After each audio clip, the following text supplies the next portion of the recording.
മൂന്നാമതൊരു ലോക്സഭാ സീറ്റ് കൂടി വേണമെന്ന് തുറന്നു പറഞ്ഞ് മുസ്ലിം ലീഗ്. 2 സീറ്റില്ലാതെ പിന്നോട്ടില്ലെന്ന ഉറപ്പിച്ച് കേരള കോൺഗ്രസ്. ലോക്സഭാ സീറ്റ് വിഭജനം UDFന് കീറാമുട്ടിയാകുമോ? ലീഗ് 3-ാം സീറ്റ് ചോദിക്കുന്നത് അണികളെ തൃപ്തിപ്പെടുത്താൻ മാത്രമോ? കേരള കോൺഗ്രസ് ആവശ്യത്തിൽ നിന്ന് പിന്നോട്ടു പോകുമോ? ലീഗിൻ്റെയും കേരള കോൺഗ്രസിൻ്റെയും ആവശ്യങ്ങളോട് കോൺഗ്രസിൻ്റെ പ്രതികരണം എന്താവും? ഈ വിഷയങ്ങളാണ് ഇന്ന് സ്പെഷ്യൽ എഡിഷൻ വിശദമായി പരിശോധിക്കുന്നത്. രാഷ്ട്രീയ നിരീക്ഷകൻ അഡ്വക്കേറ്റ് ജയശങ്കർ, കോൺഗ്രസ് നേതാവ് ജ്യോതികുമാർ ചാമക്കാല, ജനാധിപത്യ കേരള കോൺഗ്രസ് നേതാവ് ആന്റണി രാജു എന്നിവർ ഈ ചർച്ചയിൽ പങ്കെടുക്കും. മുസ്ലിം ലീഗ് നേതാവ് KS ഹംസ ചർച്ചയിൽ പങ്കെടുക്കുമെന്ന് അറിയിച്ചിരുന്നു. അവസാന നിമിഷം പാർട്ടി വിലക്കിനെ തുടർന്ന് അദ്ദേഹം പിന്മാറി. അതിഥികളിലേക്ക് വരാം ചെറിയൊരു ഇടവേളയ്ക്ക് ശേഷം. ശ്രീ ജ്യോതികുമാർ ചാമക്കാല, തെരഞ്ഞെടുപ്പ് അടുത്താൽ സീറ്റ് വിഭജന ചർച്ചകളിലേക്ക് മുന്നണി പോകുമ്പോൾ സ്വാഭാവികമാണ് ഘടകകക്ഷികൾ തങ്ങളുടെ അവകാശവാദങ്ങൾ മുന്നോട്ട് വയ്ക്കും, കൂടുതൽ സീറ്റ് ചോദിക്കും. കഴിഞ്ഞ കാലങ്ങളിലൊക്കെ അതുണ്ടായിട്ടുണ്ട്. പക്ഷേ തെരഞ്ഞെടുപ്പിനോട് അടുക്കുമ്പോഴേക്കും ഈ അഭിപ്രായ ഭിന്നതകളും ആവശ്യങ്ങളും എല്ലാം തന്നെ പറഞ്ഞു പരിഹരിച്ച് പഴയതുപോലെ തന്നെ മുസ്ലിം ലീഗ് 2-ലും കേരള കോൺഗ്രസും 1 സീറ്റിലും അവശേഷിക്കുന്ന സീറ്റുകൾ കോൺഗ്രസും മത്സരിക്കുകയാണ്. UDFിലെ ഒരു പതിവ്. ഇപ്പോഴുണ്ടായിരിക്കുന്ന ഈ പുതിയ ആവശ്യങ്ങൾ, മുസ്ലിം ലീഗ് 3 സീറ്റ് വേണമെന്ന് പറയുന്നു, കേരള കോൺഗ്രസ് 1 സീറ്റ് കൂടി അധികം ചോദിക്കുന്നു. ഇതൊക്കെ തന്നെ അണികളെ തൃപ്തിപ്പെടുത്താനുള്ള നേതൃത്വത്തിൻ്റെ ഒരു കൺകെട്ട് വിദ്യ മാത്രമാണ്. കാര്യത്തോടടുക്കുമ്പോൾ പഴയപടി കാര്യങ്ങൾ വരും എന്നുള്ളൊരു പ്രതീക്ഷയുണ്ടോ കോൺഗ്രസിന്? കോൺഗ്രസിനെ സംബന്ധിച്ചും UDFിനെ സംബന്ധിച്ചും 1-ാം തീയതി UDF യോഗം ചേർന്നതിന് ശേഷമാണ് ഉഭയകക്ഷി ചർച്ചകൾ പോലും ആരംഭിക്കുന്നത്. അതിനു മുമ്പ് ഘടകകക്ഷി നേതാക്കൾ അവരുടെ ആഗ്രഹങ്ങളിൽ അവരുടെ പാർട്ടിയുടെ താല്പര്യങ്ങളൊക്കെ കുറച്ചൊക്കെ പുറത്ത് പരസ്യമായി വന്നിട്ടുണ്ട് എന്നുള്ളത് സത്യവുമാണ്. പക്ഷേ ഇവിടെ മുൻകാലങ്ങളിൽ ഇതുപോലെ തന്നെ എന്തൊക്കെ ഇതുണ്ടായാലും UDF അതിനുശേഷം ചർച്ചകളിലൂടെ, ഉഭയകക്ഷി ചർച്ചകളിലൂടെ ഇതെല്ലാം പരിഹാരം കണ്ടെത്തി ഒറ്റക്കെട്ടായി മുന്നോട്ട് പോകുന്ന സാഹചര്യമാണ് ഉണ്ടായിട്ടുള്ളത്. ഇവിടെ ഇപ്പോൾ ഉള്ള പ്രത്യേകത എന്ന് പറഞ്ഞാൽ വളരെ നേരത്തെ LDFിലോ അല്ലെങ്കിൽ NDAയിലോ BJP മുന്നണിയിലോ ഒന്നും ചർച്ചകൾ പ്രാരംഭഘട്ടത്തിൽ എത്തുന്നതിന് മുമ്പ് തന്നെ ഞങ്ങൾ 1-ാം തീയതി വളരെ നേരത്തെ UDFിൻ്റെ യോഗം ചേർന്ന് ഉഭയകക്ഷി ചർച്ചകളിലേക്ക് കിടക്കുകയാണ്. അപ്പോൾ ആ ഉഭയകക്ഷി ചർച്ചകളിൽ എല്ലാ പാർട്ടികളും അവരുടെ ആവശ്യങ്ങൾ മുന്നോട്ട് വയ്ക്കും, അത് ചർച്ചകളിലൂടെ പരിഹരിക്കും. വീണ്ടും UDF യോഗം ചേർന്ന് സീറ്റ് വിഭജനം സംബന്ധിച്ച അന്തിമ പ്രഖ്യാപനം ഉണ്ടാകും. സ്വാഭാവികമായും മറ്റു എല്ലാ പാർട്ടികളും അവരവരുടെ സീറ്റുകളിലേക്ക് സ്ഥാനാർത്ഥികളെ നിർണ്ണയിച്ച് മുന്നോട്ട് പോകും. ഞങ്ങൾ ഇപ്രാവശ്യം എടുത്തിട്ടുള്ള ഒരു തീരുമാനം തീർച്ചയായും ഫെബ്രുവരി അവസാനത്തിന് മുമ്പ്, ഫെബ്രുവരി അവസാന ആഴ്ചയിൽ തന്നെ സ്ഥാനാർത്ഥികളുമായി രംഗത്തേക്ക് വരണം, തെരഞ്ഞെടുപ്പ് രംഗത്തേക്ക് വരണമെന്നാണ് UDF പ്രത്യേകിച്ച് കോൺഗ്രസ് തീരുമാനിച്ചിട്ടുള്ളത്. ദേശീയ തലത്തിൽ കോൺഗ്രസിൻ്റെ നിലപാടും അതുതന്നെയാണ്. കഴിവതും നേരത്തെ തെരഞ്ഞെടുപ്പ് രംഗത്തേക്ക് സ്ഥാനാർത്ഥികളെ തീരുമാനിച്ചു, വളരെ നേരത്തെ സ്ഥാനാർത്ഥികളെ തീരുമാനിച്ചുകൊണ്ട് മുന്നോട്ട് വരിക എന്നുള്ളതാണ്.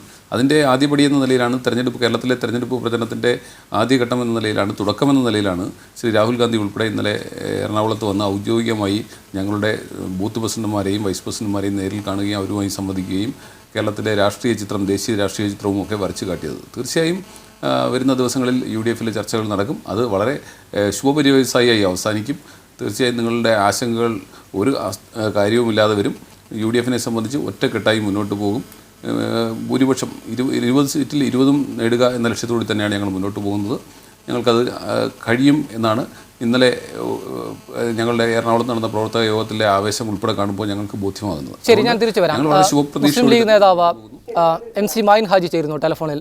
MC മൈൻ ഹാജി, ഇത്തവണ മുസ്ലിം ലീഗ് 3 സീറ്റ് വേണം എന്ന് മുൻപെങ്കുമില്ലാത്ത വിധം ആവശ്യപ്പെടുന്നുണ്ട്. അണികളിൽ നിന്ന് വലിയ സമ്മർദ്ദമുണ്ട്. 2ാം നിര നേതാക്കൾ അത് തുറന്നു പറയുന്നുണ്ട്. ഇന്ന് ET മുഹമ്മദ് ബഷീർ തന്നെ 3 സീറ്റിന് അവകാശമുണ്ട്, അത് ചോദിക്കും എന്ന് വ്യക്തമാക്കി. 3 സീറ്റ് ചോദിച്ചു വാങ്ങാനുള്ള രാഷ്ട്രീയ ശക്തി ലീഗിനുണ്ട് കേരളത്തിൽ എന്ന് താങ്കൾ വിശ്വസിക്കുന്നുണ്ടോ? അത് ന്യായമാണെന്ന് കരുതുന്നുണ്ടോ? ചോദിച്ചാൽ ആ സീറ്റ് UDFിൽ നിന്ന് ലഭിക്കാനുള്ള സാധ്യതയുണ്ടോ?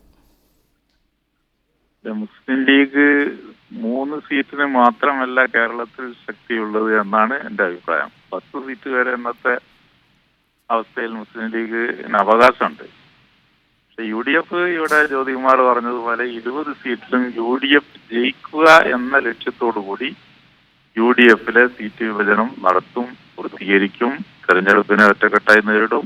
20 സീറ്റും ഇത്തവണ രാജ്യം അഭിമുഖീകരിക്കുന്ന പ്രത്യേക പരിസ്ഥിതി കണക്കിലെടുത്ത് ഒറ്റക്കെട്ടായി കേരളത്തിലെ 20 സീറ്റും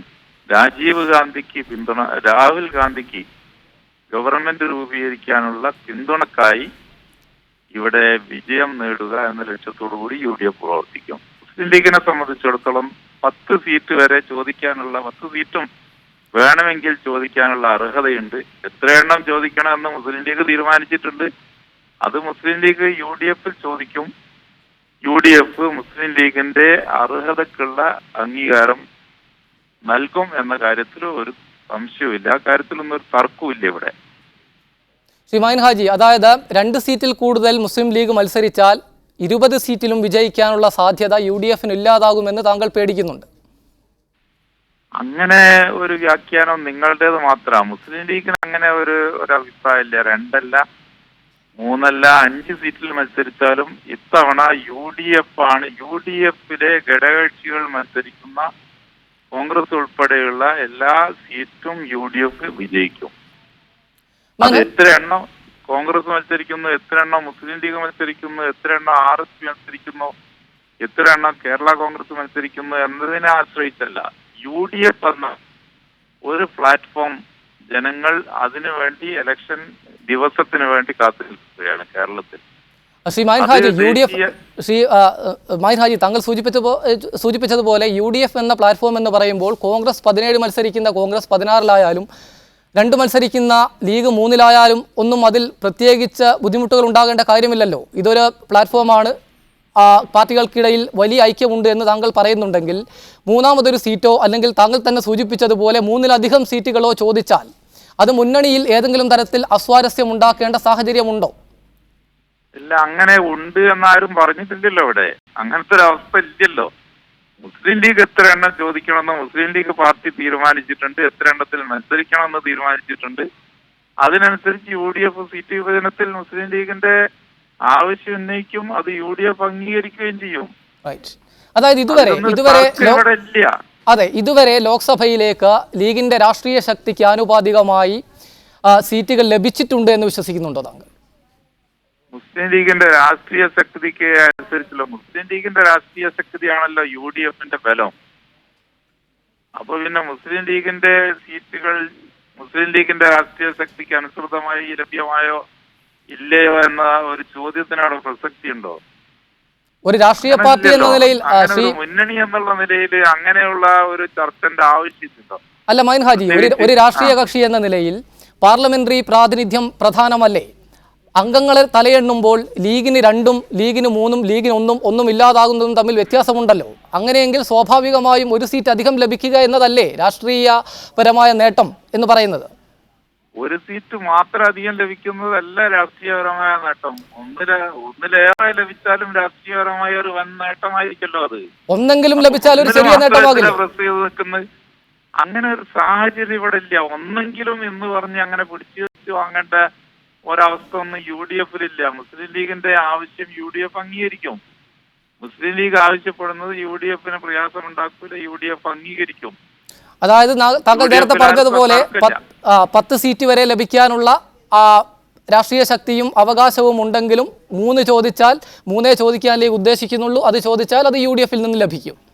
അത് നിങ്ങൾ വ്യാഖ്യാനിക്കുകയാണ് 3ഓ 4ഓ ചോദിക്കുന്നത് എന്നുള്ളത്.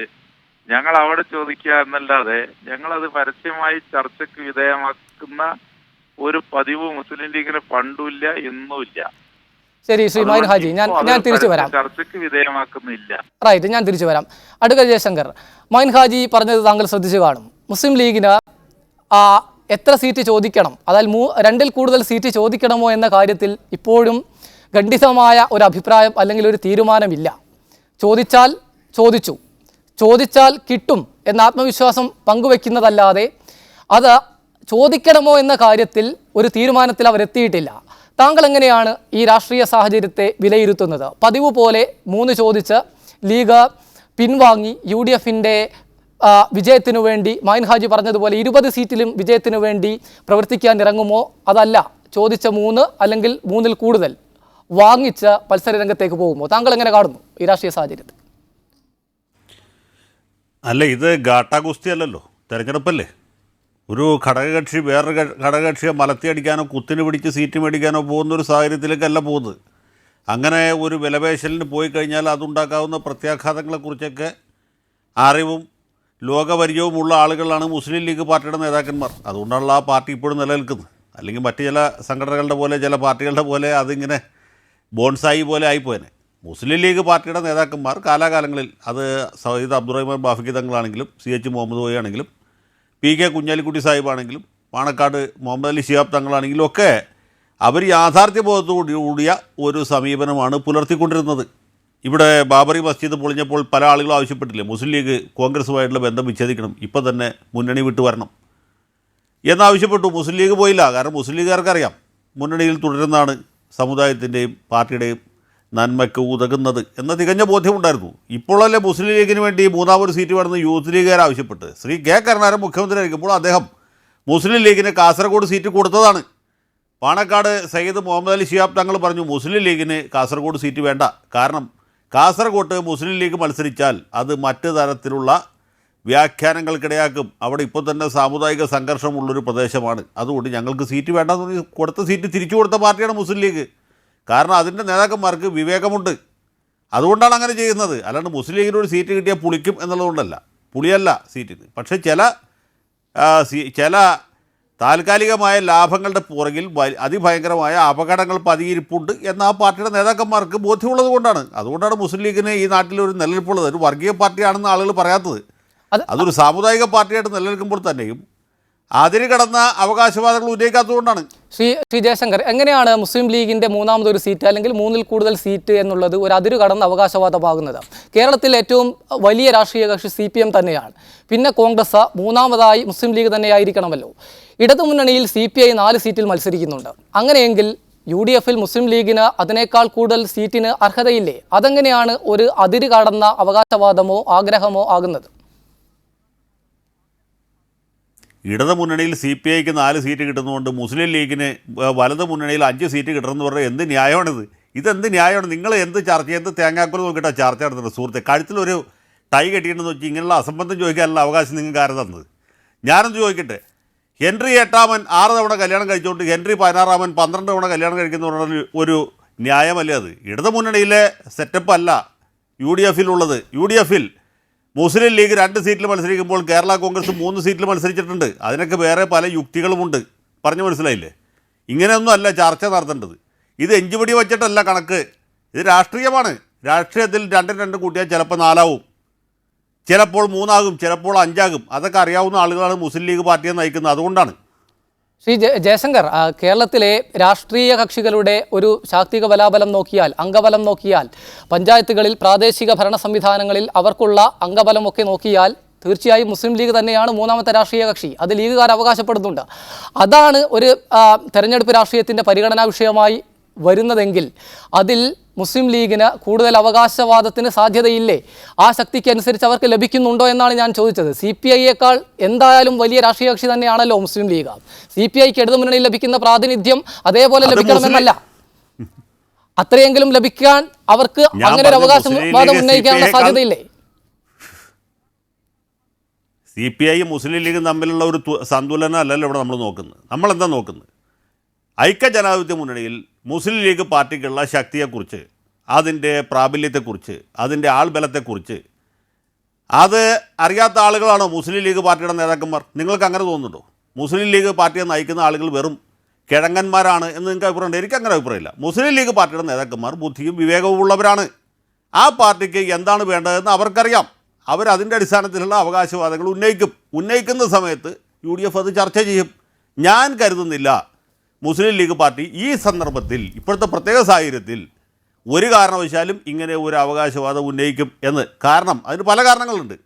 അതിൽ ഒരു കാരണം, മുസ്ലിം ലീഗ് മൂന്നാമത് ഒരു അംഗത്വം ചോദിച്ചാൽ കോൺഗ്രസിൽ ഇപ്പോൾ കൊടുത്തുകൊണ്ടിരിക്കുന്ന മുസ്ലിം പ്രാതിനിധ്യം കുറയ്ക്കേണ്ടി വരും. അപ്പോൾ കോൺഗ്രസ്സിലുള്ള മുസ്ലിങ്ങൾ അവർക്കുള്ള അവസരം നഷ്ടപ്പെടും. ഒന്ന്. രണ്ടാമത്തത്, നിങ്ങൾക്ക് അറിയാമോയെന്ന് എനിക്കറിയില്ല, ഈ നാട്ടിൽ വലിയ തോതിൽ സാമുദായിക ധ്രുവീകരണം ഉണ്ടായിക്കൊണ്ടിരിക്കുകയാണ്. ഇങ്ങനൊരു ഘട്ടത്തിൽ ഈ താടിക്ക് തീ പിടിക്കുമ്പോൾ ബീഡി കത്തിക്കാൻ നോക്കരുത്. ഇതാണ് ഇതിലെ പ്രധാന വിഷയം. സാമുദായിക ധ്രുവീകരണം ഉണ്ടായി നിൽക്കുന്ന സമയത്ത് ഇനി മുസ്ലിം ലീഗ് 5-ാം മന്ത്രിസ്ഥാനം വാങ്ങിച്ച പോലെ മൂന്നാമതൊരു സീറ്റ് ചോദിച്ചാൽ അതിൻ്റെ പ്രത്യാഘാതം വളരെ വലുതായിരിക്കും. അതറിയാവുന്നതുകൊണ്ടാണ് കുഞ്ഞാലിക്കുട്ടി സാഹിബ് ചോദിക്കാത്തത്, അതുകൊണ്ടാണ് മജീദ് ചോദിക്കാത്തത്. അത് മനസ്സിലായില്ലേ? അങ്ങനെ പല കാര്യങ്ങളുമുണ്ട്. ഈ പല സാഹചര്യങ്ങൾ പരിഗണിച്ചിട്ടാണ് ഓരോ പാർട്ടിയും ചോദിക്കുന്നത്. അതിലാണ് മുസ്ലിം ലീഗിന് ഒരു സീറ്റല്ല 2 സീറ്റ് ചോദിച്ചാലും കുഴപ്പമൊന്നുമില്ല. അതിനൊക്കെയുള്ള ബലം ആ പാർട്ടിക്കുണ്ട്, ഇല്ലെന്ന് ഞാൻ പറഞ്ഞില്ല. മുസ്ലിം ലീഗ് മത്സരിച്ചാൽ ഒരുപക്ഷെ ജയിക്കുകയും ചെയ്യും. വയനാട് തന്നെ വേണമെന്നില്ല. മുസ്ലിം ലീഗ് ചോദിക്കാത്തത് അവർക്ക് അതിനുള്ള രാഷ്ട്രീയ വിവേകമുള്ളതുകൊണ്ടാണ്. ശരി, ഞാൻ തിരിച്ചു വരാം. ശ്രീ ജ്യോതികുമാർ ചാമക്കാല, അഡ്വക്കേറ്റ് ജയശങ്കർ സൂചിപ്പിച്ചതുപോലെ മുസ്ലിം ലീഗ് മൂന്നാമതൊരു സീറ്റിൽ മത്സരിച്ചാൽ അത് വലിയ തോതിലുള്ള സാമുദായിക ധ്രുവീകരണത്തിനിടയാക്കും എന്ന് കോൺഗ്രസ് ഭയക്കുന്നുണ്ടോ? ഇത് നമ്മളിപ്പോൾ ഈ വിഷയങ്ങൾ, ഇപ്പോൾ താങ്കളുടെ ചോദ്യം ഉൾപ്പെടെയുള്ള കാര്യങ്ങളെ സംബന്ധിച്ച് ഇപ്പോൾ പ്രതികരിക്കേണ്ട ഒരു കാര്യമേ ഇല്ല കോൺഗ്രസിൻ്റെ പ്രതിനിധി എന്ന നിലയിൽ എനിക്ക്. കാരണം ഞാൻ വളരെ വ്യക്തമായി ആദ്യം തന്നെ പറഞ്ഞു, ഞങ്ങളുടെ UDF 1-ാം തീയതി ചേരാൻ പോകുന്നതേ ഉള്ളൂ.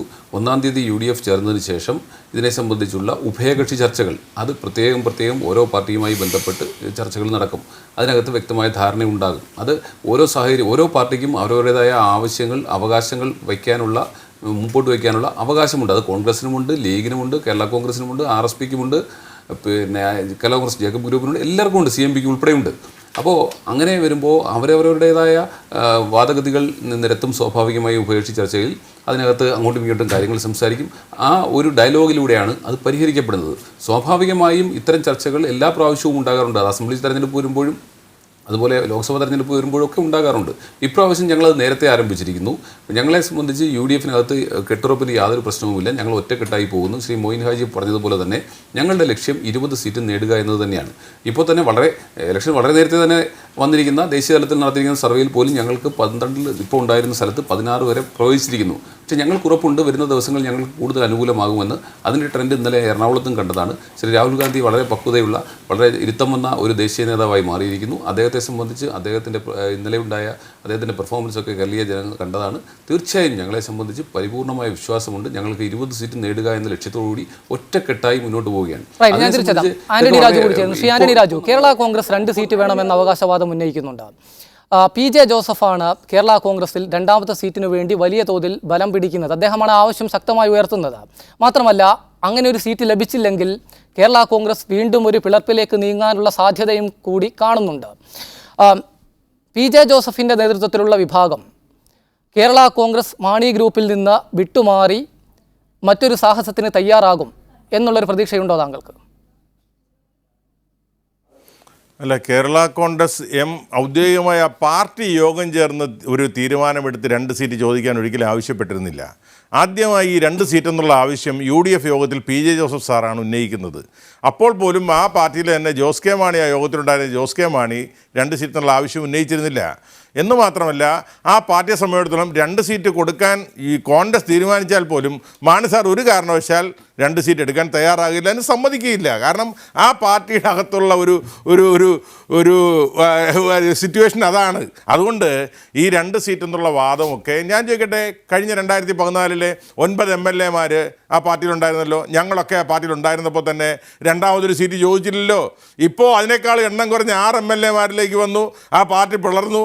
എന്നിട്ട് അതിനേക്കാളും ചെറിയ പാർട്ടി ആയിരിക്കും, പിന്നെ എന്ത് അടിസ്ഥാനത്തിലാണ് ഇവർക്ക് 2 സീറ്റ് ചോദിക്കാൻ കഴിയുക? എന്തെങ്കിലും ലോജിക്ക് വേണ്ടി ചോദിക്കുന്നുണ്ട്. അപ്പോൾ ഈ ചോദ്യം 2ാമത്തെ സീറ്റിന് വേണ്ടിയല്ല, മറിച്ച് PJ ജോസഫ് സാർ ഈ ചോദ്യം ഉന്നയിക്കുന്നത് പാർലമെൻറ്റ് സീറ്റിന് വേണ്ടിയല്ല. ഞാൻ മനസ്സിലാക്കുന്നത് അദ്ദേഹത്തിൻ്റെ നേതൃത്വത്തിലുള്ള അദ്ദേഹത്തോടൊപ്പം നിൽക്കുന്ന ആളുകൾ കുറേ നാളുകളായി അസ്വസ്ഥരാണ്. ഈ പാർട്ടിയുടെ ചെയർമാൻ സ്ഥാനത്തേക്ക് മാണി സാർ, ജോസ് കെ മാണി അവരോധിക്കാൻ പോകുന്നു. അതിൻ്റെ മുന്നോടിയായിട്ടുള്ള ഘോഷയാത്രയാണ് ഇപ്പോൾ കാസർഗോഡ് നിന്ന് അനാഥമായി ഇങ്ങനെ തിരുവനന്തപുരത്തേക്ക് സഞ്ചരിച്ചുകൊണ്ടിരിക്കുന്നത്. അത് തിരുവനന്തപുരത്ത് എത്തിക്കഴിയുമ്പോൾ, ഒരുപക്ഷെ പാർലമെൻറ്റ് ഇലക്ഷൻ കഴിയുമ്പോൾ, ജോസ് കെ മാണിയെ പിന്നെ PJ ജോസഫ് സാറിൻ്റെ മുകളിൽ ചെയർമാനായി വെക്കുമ്പോൾ ജോസഫ് സാറിന് ആ പാർട്ടി തുടരാൻ കഴിയില്ല. ഒന്ന്. രണ്ടാമത്, കഴിഞ്ഞ രാജ്യസഭ സീറ്റിലൊക്കെ തന്നെ ഞാൻ ചോദിക്കട്ടെ, Jose K Mani sitting MP, ഒരു കേരളത്തിൽ ഇന്ത്യയിൽ എവിടെയെങ്കിലും 1.5 വർഷം കാലാവധി ബാക്കിയുള്ളപ്പോൾ രാജിവെച്ച് അതേ ആൾ തന്നെ രാജ്യസഭാംഗം, ഒരു മണ്ഡലത്തെ അനാഥമാക്കി രാജ്യസഭാംഗമായിട്ടില്ല. ഈ PJ ജോസഫ് സാർ തന്നെ പറഞ്ഞല്ലോ, ഈ പാർട്ടിയിൽ ആലോചിക്കാതെയാണ് കേരള യാത്ര ജോസ് കെ മാണി നടന്നത്. അതുകൊണ്ടാണ് ആ യാത്ര പരാജയപ്പെടുന്നത്. ഞങ്ങൾക്ക് ഈ മുന്നണിയിൽ പിന്നെ കേരള കോൺഗ്രസ് എമ്മിൽ യോജിച്ചുകൊണ്ട് ഒരു ഗുണവും കിട്ടിയിട്ടില്ല. ഇതൊക്കെ PJ ജോസഫ് സാറിനെ പോലുള്ള ഒരാൾ പറയണമെങ്കിൽ അദ്ദേഹം അത്രയേറെ അസന്തുഷ്ടി, പീഡനം ആ പാർട്ടിക്കകത്ത് അനുഭവിക്കുന്നത് കൊണ്ടാണ്. അതിൻ്റെ ബഹിസ്ഫുരണങ്ങളാണ് പുറത്തു വന്നുകൊണ്ടിരിക്കുന്നത്. അല്ല, ഒരുപക്ഷെ ഈ 2ാമത്തെ ഒരു സീറ്റിൻ്റെ വാദം ഉന്നയിച്ചുകൊണ്ട് മുന്നണിക്കകത്ത് ഒരു ബാർഗെയിനിങ് നടത്തി പാർട്ടി ഇതിനെ മാണിയുമായി വേർപിരിഞ്ഞ് മറ്റൊരു ഘടകകക്ഷിയായി UDF തുടരാനുള്ളൊരു സമ്മർദ്ദ തന്ത്രത്തിൻ്റെ ഭാഗമായിട്ടാണ് പി ജോസ് സാർ ഈ രണ്ടാമത്തെ സീറ്റ് ചോദിച്ചിരിക്കുന്നതാണ് ഞാൻ മനസ്സിലാക്കുന്നത്.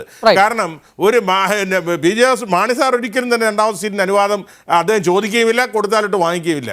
ഇത് ആ പാർട്ടിക്കകത്തുള്ള ഈ സാഹചര്യത്തെ താങ്കൾ എങ്ങനെയാണ് കാണുന്നത്? മുസ്ലിം ലീഗിലെ കാര്യം താങ്കൾ പറഞ്ഞു. കേരള കോൺഗ്രസിന് അത്തരം പരിമിതികളൊന്നുമില്ലല്ലോ. കേരള കോൺഗ്രസ് അധികമായ ഒരു സീറ്റ് ചോദിച്ചാൽ അത് വലിയ തോതിലുള്ള സാമുദായിക ധ്രുവീകരണത്തിലേക്ക് നയിക്കുമെന്ന് താങ്കൾ കരുതുന്നുണ്ടോ? മാത്രമല്ല, കോൺഗ്രസ് രണ്ടാമതൊരു സീറ്റ് കൊടുക്കാൻ സാധ്യതയില്ല എന്ന് ആന്റണി രാജു പറയുന്നു. അങ്ങനെയാണെങ്കിൽ PJ ജോസഫ് വിഭാഗം, പഴയ കേരള കോൺഗ്രസ് PJ ജോസഫ് വിഭാഗം പിളർന്ന UDF തന്നെ നിന്ന് മറ്റൊരു ഘടകകക്ഷിയായി മാറി ഒരു സീറ്റ് കൂടി വാങ്ങിക്കാനുള്ള സാധ്യതയുണ്ടോ? അതല്ല, ആന്റണി രാജു ഒക്കെ പ്രതീക്ഷിക്കുന്നത് പോലെ ജനാധിപത്യ കേരള കോൺഗ്രസിനൊപ്പം ചേർന്ന് ഇടതുമുന്നണിയുടെ ഘടകകക്ഷിയാകാനുള്ള സാധ്യതയുണ്ടോ? കേരള കോൺഗ്രസ് 2 സീറ്റ് ചോദിക്കുമോ എന്നുള്ള കാര്യത്തിൽ എനിക്ക് ആ ഒരു സംശയമില്ല. കേരള കോൺഗ്രസ് ഒരു കാരണവശാലും രണ്ടാമൊരു സീറ്റ് ചോദിക്കില്ല. ശ്രീ ആന്റണി രാജു ഇവിടെ പറഞ്ഞു കഴിഞ്ഞു. ഞാനിത് ആവർത്തിക്കേണ്ട ആവശ്യമില്ല. കഴിഞ്ഞ തവണ 2 സീറ്റിന് അവർക്ക് വേണമെങ്കിൽ ചോദിക്കാമായിരുന്നു. ഇടുക്കി സീറ്റ് ഫ്രാൻസിസ് ജോർജിന് വേണ്ടി ചോദിക്കണം എന്നൊരാവശ്യം പാർട്ടിക്കകത്തുണ്ടായിരുന്നു. പക്ഷേ ചോദിച്ചില്ല. ആ സമയത്ത് ശ്രീ PC ജോർജ് അന്ന് മാണി സാറിൻ്റെ ആളായിട്ട് നടക്കുകയാണ്. PC പറഞ്ഞത് കേരള കോൺഗ്രസ് മാണിക്ക് ഒരു സീറ്റിൻ്റെ ആവശ്യമുള്ളൂ എന്നാണ്. ആ ഒരു സീറ്റിൻ്റെ ആവശ്യം ആർക്കാണെന്നുള്ളത് നമുക്കറിയാമല്ലോ. ജോസ് കെ മാണിക്കാണ്. അദ്ദേഹം മത്സരിച്ചു, വിജയിച്ചു, പാർലമെൻറ്റ് മെമ്പറായി. പിന്നെ ഒരു കൊല്ലം ബാക്കിയിരിക്കവേ അദ്ദേഹം രാജ്യസഭയിലേക്ക് പോയി. ഇങ്ങനെ ഒരു സംഭവം കേരള ചരിത്രത്തിലുണ്ടായിട്ടില്ല. അത് വേറെ കാര്യം. ഞാനിപ്പോൾ ആന്റണി രാജു പറഞ്ഞ് ഞാൻ ആവർത്തിക്കേണ്ട ആവശ്യമില്ല. അദ്ദേഹം പറഞ്ഞ എല്ലാ കാര്യങ്ങളും ശരിയാണ്. എനിക്ക് ചെറിയൊരു അഭിപ്രായ വ്യത്യാസം തോന്നിയത് ആന്റണി രാജു കുറച്ച് നാളായി ഞാൻ TV കണ്ടിട്ട്, ഞങ്ങൾ തമ്മിൽ ഒരു ചർച്ചയിൽ പങ്കെടുത്തിട്ട് കുറച്ച് നാളായി. ഏതായാലും അതിൻ്റെ ഒരു സന്തോഷം കൂടി രേഖപ്പെടുത്തുന്നു. ആ കൂട്ടത്തിൽ ആന്റണി രാജുവിന് ഞാനൊരു സംശയം ചോദിക്കട്ടെ, മാണി സാറിന് ഒരു സീറ്റ് തന്നെ ആവശ്യമുണ്ടോ? ഈ കിട്ടിയ ഒരു സീറ്റ് തിരിച്ച് കോൺഗ്രസിന് കൊടുക്കാനുള്ള സാധ്യത? കാരണം അദ്ദേഹത്തിൻ്റെ പാർട്ടിക്ക് ഒരു MP അല്ലേ ആവശ്യമുള്ളൂ. അതിപ്പോൾ നമുക്ക് ജോസ് കെ മാണി ഉള്ളത് കൊണ്ട് ഇനി ലോക്സഭയിൽ ഒരു അംഗത്തിൻ്റെ ആവശ്യമുണ്ടോ? ആ കിട്ടിയ സീറ്റ് തിരിച്ച് കോൺഗ്രസിന് കൊടുത്ത് കോൺഗ്രസിനെ കൂടുതൽ ശക്തിപ്പെടുത്താനായിരിക്കും അദ്ദേഹം ആഗ്രഹിക്കുക.